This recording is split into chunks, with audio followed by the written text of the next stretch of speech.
Okay, I'd like to welcome everyone to the June 9th, 2022 meeting of the Delaware County Board of Commissioners. Would you please rise and join me in the pledge? I pledge allegiance to the flag of the United States of America and to the republic for which it stands, one nation, under God, indivisible, with liberty and justice for all. Okay, thank you. I'm Jeff Benton, Vice President of the Board, pinch hitting for Commissioner Lewis, who is president this year, and she is not here today. To my left is fellow Commissioner Gary Merrill and our Administrator Tracy Davies, and Sarah DeNova is our clerk today, so we can begin. Resolution number 22-485, in the matter of approving electronic record of proceedings from a regular meeting held June 6, 2022.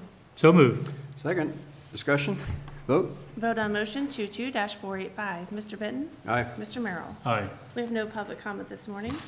Resolution number 22-486, in the matter of approving purchase orders, then and now certificates and payments of warrants in batch number CMA PR 0608 and memo transfers in batch number MTA PR 0608. So moved. Second, discussion, vote. Vote on motion 22-486. Mr. Merrill? Aye. Mr. Benton? Aye. Resolution number 22-487, in the matter of authorizing the use of procurement card for the Veteran Services Office. So moved. Second, discussion. Good morning, Commissioners. Brian Gallagher, Director of the County Veteran Service Office. This is just a purchasing card for Andrew Apostolic. He's our transportation officer. Really what it does is it gives us another card downstairs to where if we've got two people that are out and we've got if we need to use it, we've got a third person. We've had that happen recently. Vote. Vote on motion 22-487. Mr. Merrill? Aye. Mr. Benton? Aye. Thank you. Brian, while Thanks, you're Brian. there. Yes, sir. We got an email, or letter, I think it was, 3 weeks ago. I forwarded it on to you. I think your name was Sovie, maybe, S-O-V-E? Right, right. Was that handled, or? Right, right. I responded to that through Jane. Okay. So, Sarah, do you remember if that went back out? I don't know, to be honest. Okay, because I remember I you would gave it to assume- me, yes. and then I had a response, because we had communicated with them in the past. Okay. Yep. Just want to make sure it was handled, so thank you. Yep, thank Okay. you. Thanks, Brian. Resolution number 22-488, in the matter of approving a supplemental appropriation, a decrease in appropriation, and a transfer of funds for the Sheriff's Office. So moved. Second, discussion. Morning, Dean Stelzer, Delaware County Sheriff's Department. This budget change is related to a PREA, Prison Rape Elimination Act grant that the commissioners approved last year. It was a 50-50 grant with the federal government. It's intended to get the jail in compliance with federal regulations. Took a while to get the program running, and it's kind of spilled over into this year. So this budget adjustment just realigns the 2022 budget with the actual grant plans and activity. Nothing's really changed from what's approved. It's taken longer. Okay. Let's vote. Vote on motion 22-488. Mr. Benton? Aye. Mr. Merrill? Aye. Resolution number 22-489, in the matter of accepting the subgrant award of the Leap Forward Grant for the Sheriff's Office. So moved. Second, discussion. This is the annual law enforcement grant for the Drug Task Force. It helps provide the primary funding for that entity, which is multi-jurisdictional within the county. And this year's grant is a little less than what we had applied for, but more than last year's grant. And it typically funds overtime costs on the Sheriff's Office and some of the other agencies. They get reimbursed for their overtime for their participation. And some other just phone costs for tracking phones and a couple other things related to that. Did you say this was more than we got last year? Is that- More than we got last year, but a little less than what Less we than what you applied previously for. got. Okay. Vote. Vote on motion 22-489. Mr. Merrill? Aye. Mr. Benton? Aye. Resolution number 22-490, in the matter authorizing the submitting of an application for the Ohio First Responder Wellness, Recruitment, Retention, and Resilience Grant for the Delaware County Sheriff's Office. So moved. Second, discussion. This is a grant day for the sheriff's office, I guess. This grant really kind of came about. We have been kicking around for quite some time challenges at our jail with just staffing, short-staffed. We were down 40-some positions at one point in time, and staff there's working a lot of overtime, mandated overtime. And so we had been working on some way to create some sort of acknowledgement of that and a retention system to hopefully keep people, because we were losing people, just partly because of that. I think there was some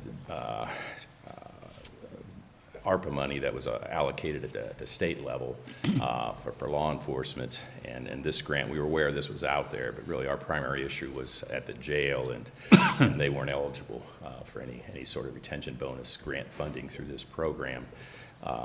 But subsequently, we talked office-wide and looked at it and decided that, just to deal with internal issues, it may be worthwhile to go ahead and apply for some of the retention bonus portion of the grant for our law enforcement and dispatchers. So the general game plan and what's representative of the $360,000 request is to put out there a retention bonus of about $250 a quarter for people that stay, and once they work through that quarter, then they would be eligible for the retention bonus. So that's, our bigger challenge, to be honest, is at the jail, and it's not eligible for the grant funding.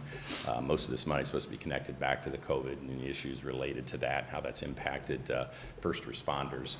And we had seen where the county EMS and the county dispatchers had also applied for the grant. So we'll see what happens with the funding. It's only as long as the grant funds are available. It's not, you're not talking about extending it beyond that. No, it wouldn't be beyond the grant period. What do you think of the probability of getting the grant? Is there Getting any... the funding, I don't know. I've watched a lot of the videos and a lot of the issues related to how this is going to be handled. It's supposed to be straightforward, get the money out there. I know with a lot of the other ARPA monies that have been targeted for certain things, most of it went unspent. I do know there's probably a lot of interest in agencies, because if nothing, there's other things that could qualify for the grant funding, wellness and mental health assistance and things like that. But especially the retention bonus is pretty straightforward, and it's 100% grant. So I can imagine most first responder agencies in the state will be applying. I don't know how far 75 million will go. I do know that they did indicate there was also a $250 million program for agencies that had exhibited either rise in crime or just a lot of turnover. And if you applied for that pot of money, you weren't supposedly eligible for this. So my sense is they'll probably divvy it up at the end of the day. So we'll see. The grant period is July 2022. That's right around the corner. So I assume there's going to be a quick turnaround on this, more than likely? So what they indicated is that they're going to, because the applications, one of the most straightforward grant applications I've seen, it's like 4 pages, especially in our case, because it's really not, we don't really have to get into the details of what sort of additional training or mental health type of programs we're going to put in place. It's just a retention bonus. So they indicated they would turn it around pretty quick. Plus it's retroactive to April 1st, so we could actually apply it to the quarter we're in right now, assuming we get notification on the grant. So. Okay. All right, very good. Vote. Thank you. Vote on motion 22-490. Mr. Merrill? Aye. Mr. Benton? Aye. Thanks, Dean. Resolution number 22-491, in the matter of approving a transfer of appropriation for the Permanent Improvement Fund. So moved. Second, discussion. Good morning, John Malcolm, Director of Facilities. We're just transferring some funds in the permanent improvement funds, appropriations in the permanent improvement funds, so we can do some smaller projects, contract out under the 5,300 instead of the larger capital 5,400. Okay, questions? Vote. Vote on motion 22-491. Mr. Benton? Aye. Mr. Merrill? Aye.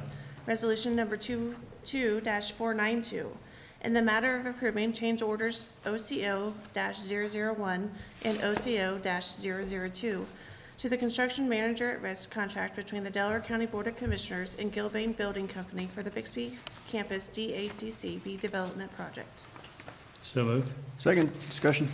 These are the first two change orders for the Bixby project, as we kind of discussed in our update last week. Change order 1 is to deal with wet soil conditions underneath the building pad for the sheriff's new administration building on the west wing. Gilbane has worked with Rob Riley in the engineer's office, kind of do a hybrid solution. We feel the best to move forward. That's the encompassed in change order 1. Change order 2 is to deal with the existing building, the existing career center building, the main electrical feeds throughout the building. The electrical engineer based the plans off of as-built drawings, original drawings from the DACC, and site visits. I personally led him out there a couple times so he could do survey. But once the electrician got into the panels, de-energized stuff was not as shown on the drawings, the original drawings, stuff was not as was labeled on the panels. So he worked very closely with Vaughn Electric, the subcontract out there, to work out these adjustments to the plans, so, and encompass that. So that's what has led to change order number 2. Okay, is that the end of the change orders, do you think? I wish I could say yes, but we'll do our best to I minimize know. them. There's I know. several items out there. You We know, still on have, this, on this building, it seemed like we had one every week, and you wonder sometimes yes, how serious the bidding process really is if you can make changes every time you turn around, so. right. Yeah, again, these are really existing conditions. All right, yeah, this is a tough construction environment. Yes. Things going on in a tough project. Okay, vote, Sarah? Vote on motion 22-492. Mr. Merrill? Aye. Mr. Benton? Aye. Resolution number Thanks, Tom. 22-493, in the matter of approving an assignment and assumption agreement with Hokuta USA Incorporated. So moved. Second, discussion? This is just another one of the Creekside assignment deals. Vote, Sarah? Vote on motion 22-493. Mr. Benton? Aye. Mr. Merrill? Aye. Resolution number 22-494, in the matter of accepting the drainage maintenance inspection report for 2022 and establishing the percentage of maintenance assessments for 2023. So moved. Second, discussion? Good morning, Commissioners. Brett Bacon, Delaware Soil and Water Conservation District. You have before you the inspection report for this year and setting the collection percentages for next year. You have the summary I provided to Sarah in front of you. I'll just hit the highlights of that. For a program update, we are right on the cusp of cresting 600 projects on our drainage maintenance program. Been seeing continued growth in that. 12 projects were added last year. We're up to 4 so far this year. So I fully expect by the end of 22 we'll crest that 600 mark. Last year we completed a lot of work, did some major dip outs on some of our ag projects, had some major tile replacement and tree removal projects on our subdivision projects, and probably one of our biggest projects of the year is we had to do a complete reconstruction of the lower half of the Brookview project, which was done in 2009. We've had some issues with proximity to the bedrock there and tree roots because of that proximity getting into the tile from further away from what we would normally anticipate or plan for. So we've kind of had to step back, redesign that project a little bit, and then rebuild, and we're going to have to continue that either later this year or next year into the upper half of that project for the same reason. So we've accomplished a lot. Already hitting some projects this year as far as major work, and we're just getting into the kind of the gear up for our construction season. Our inspections are going well. As far as our the collection percentages for 23, I'm very pleased with how we're trending in that direction. You can see last year we had 75 projects that changed their collection percentage from 21 to 22. This year that number's down to 75 this year. We were 121 last year. So that number is stabilizing. We've talked for the past several years about our methodology and how we look at these projects and kind of taking that long-term view. And I said from the beginning it was going to take a few years of data to really evaluate how that was going. And I'm very pleased with how it's going. I think that was the goal all along, was to try and stabilize those collections and not be making major changes. The ones that are changing obviously are our ag projects, the older ones with the extremely low base, that it's just hard to recover any amount of money spent. And then, kind of the unanticipated work that, you know, we discover as part of our inspection and we have to respond to right away without, you know, being able to plan for that over a period of several years. So, very pleased with how things are going. As with any industry right now, we're kind of chasing the increase in costs. You know, I think we've seen over the last couple of years, our cost of work that we are paying our contractors has gone up at least 15%, if not 20%. A lot of that's material and fuel. But I think we're doing a really good job of anticipating that, finding ways to work around that, using our own staff more maybe for some of the larger projects and trying to minimize those costs for our landowners. But when there are changes, they are ultimately reflected on the collecting of the mayor's properties. Right? Yes, So- yes. We try to have those accounts so that when we do have to do some major work, you know, we're not putting that account in a position where it's dropping too low.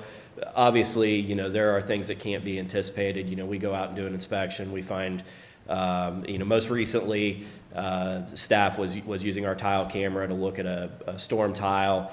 There is a single willow tree which is putting roots into the tile. We're going to have to deal with that, you know, and those are things that, you know, you can't necessarily plan out for. Anytime we have to start talking about taking down trees, I think we're looking at a minimum of $5,000 to $10,000 between the tree removal, the reestablishment of the area as far as grass, and then just the tile repair itself. So, you know, those are things that we try to anticipate them the best we can.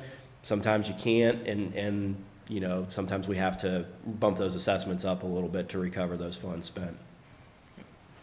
And I noticed, Brett, in the collections for '23, the joint districts are having, you know, have 46, 37, 87%. Yeah, those are projects, older projects, Yeah. extremely low base for the current value of the project. You know, I think a lot of those projects, we've talked about some of them in the past. The Adams Joint County Ditch Project is a good example, although that's one we've stabilized here over the last few years. That project contains, I think it's roughly 10 miles total of open ditch with a base value of right around $89,000. I don't even know today we could do a mile of open ditch for $89,000. The current value of that infrastructure is probably somewhere approaching $750,000, if not to $1 million. You know, so we're trying to do work at today's prices, working off of a base value from 1960 or 1970. So that is a challenge, and especially for those older projects. And that's why you see those percentage collections are that high. Is there something unique about the joint county projects versus? Most of them are old. Most of them are old, Yeah, and yeah. ours tend to be newer? Yeah, we've done, we would have technically 3 joint county projects, one being the Columbus Reservoir, and that's not really it doesn't belong in this data set, but the Coomer Joint County Project was done in 2007, and then obviously the Gorsuch Joint County Project, what we've got construction ongoing right now. But yeah, most of those joint county projects were done I'll say the early 1980s. So they're in need of updating their value. That's a 6-year hearing process that, you know, we need to work through our single county ones, I think, first before we tackle those joint boards, so. Okay. Well, when you have a joint board, one of the counties is the primary that determines the percentages. Maybe is it based on amount of land in the county, or is there? It's the amount of work. The ORC stipulates that the lead county is the one that would have the most work within the county, not necessarily the most drainage area. So we are the lead county in those ones that we set as far as the inspection report goes. And then the other, your board forwards those to the other county commissioners and they approve them as well, just as your board does for some of the ones where we're not the lead county. To make my understanding would be to make a revision to that base value, though, it would take a reconvening of the joint board. Like our board couldn't just do that unilaterally. We'd have to, I'll say, kind of go through that process of having all sets of commissioners present to hear that. So just some more curiosity, I guess. Yeah. So you have the County X, I won't even give a name. They collect in their county for whatever that percentage is, then they send it to us. That's correct. If Yep. we're the lead county, whoever it may be. Yep, And absolutely. that works well, that Yes, everybody, yeah, everybody plays fair, I guess. we typically get 2 payments per year from those other counties. They'll send it, I don't know, about February after they've collected their first half, and then we'll get the second one in July or August after they've collected their second half. Okay. All right. Thanks, Brett, for the update. Welcome. Let's take a vote. Vote on motion 22-494. Mr. Benton? Aye. Mr. Merrill? Aye. Resolution number 22-495, resolution of necessity for the purchase or lease of a motor vehicle for the use of the Delaware County Regional Sewer District. So moved. Second, discussion. Morning, Commissioners. Tiffany Mag, Director of Environmental Services. So this is for a purchase of a larger crane truck that will actually replace 2 of our two of our existing crane trucks. We have an older 1999 unit that has frame issues and a 2008 crane truck that was red flagged for safety issues. So we're looking to just purchase 1 larger truck that can handle all of our larger pump stations. Okay. All right, vote. Vote on motion 22-495. Mr. Merrill? Aye. Mr. Benton? Aye. Resolution number 22-496, in the matter of approving an easement agreement with the Department of Army in conjunction with the Berlin Business Park Force Main project. So moved. Second, discussion. So this is an easement we've been working on with the Army Corps, and now that we're in the bidding timeframe, we're glad that we're wrapping this up. Army Corps did an appraisal and came back at $25,000, which was a little over $8,000 per acre for the easement cost. They gave us the option to either purchase in-kind contribution at a local level or just contribute the $25,000 to their general fund. So we chose to give them the opportunity to purchase something at the local level. We felt that it would be more of a benefit to a local amenity. And they chose to purchase seating at the Allen Creek Visitor Center. So they showed us a picture of what it was going to look like. It would be very nice. This is the one that's opening this weekend. I'm not sure. That could be, yes. Yeah, they're having an open house tomorrow night. Yeah. Kind of At the Marina, is this where it's at? At the Marina. I believe so, yes. Yeah, it's been a big construction project. Yeah. I imagine it's the same So, yeah, I thing. think it was like $30,000 was the quote, so we paid 25, they paid the other 5, so, Okay. so yeah. Good, good. Yeah, I'm going to go tomorrow night to the Great. reception. I'm anxious to see it. Vote? Vote on motion 22-496. Mr. Benton? Aye. Mr. Merrill? Aye. Resolution number 22-497, in the matter of approving the consent agreement with the Department of Army in conjunction with the Berlin Business Park Force Main project. So moved. Second, discussion. So this is for the same project. It's another agreement that we need to be able to construct within the Army Corps' flowage easement, which is in addition to the actual easement that we had to purchase. So, same project. Okay. Vote? Vote on motion 22-497. Mr. Merrill? Aye. Mr. Benton? Aye. Thanks. Thanks, Tiffany. That brings us to administrator reports. Good morning. Tracy? Yesterday, I attended, as did both of you, the TID meeting where the bulk of our discussion was really about the city of Delaware and their Sawmill Parkway project, and we discussed support for that project. We also discussed potentially supporting an Orange Township project, and those were the main items from the meeting. And then tomorrow, I will be attending the OPWC meeting, and it is in Licking County this time. That's it. Okay. Commissioner Merrill? 3 things. One, you've already mentioned the Allen Creek Marina, I guess VIP event they have tomorrow night, so apparently you're going to be there as well. Yes, plan on going. So look forward to going to that. The building has been needed for quite a while. Huh? The other one was pretty tired. Yeah, And so yeah. it's- I think I was out there 5, 6 years ago and had eaten there, and they had, I don't know if the restaurant remained open. There used to be a restaurant there. Yeah, I'm not sure how long. But regardless, I look forward to going there tomorrow night, and township meeting tonight, I plan on attending that. And I represented Commissioner Lewis last night at appointment of a new board member for the Health Department, and Dr. Donaldson was chosen, and she will now be added to the Health Department board. So that's all I have. Okay, very good. A lot going on. Just a couple other things. I went to the State Advisory Board for the local agricultural easement program, purchase program that I'm on at the ODA headquarters in Reynoldsburg. The main agenda item was to approve The 2022 applications, they got 118 total. They're approving 37, which is about a little over $6 million worth. One of those projects is in Delaware County, and it did get approved unanimously by the board, so that will move forward. Now, there'll be additions and delays and so on, deletions, so it's not exactly certain that those 37 will be finalized, but there's at least one that's been approved in the first round within Delaware County for a local ag easement. Land bank retreat is tomorrow morning. Allen Creek, Hickory Woods Park dedication, the Preservation Park dedication on Pollock Road. That's Saturday morning. Kingston Township Hall open house. Their new township hall is open and finished. So then we got DCAM on Tuesday.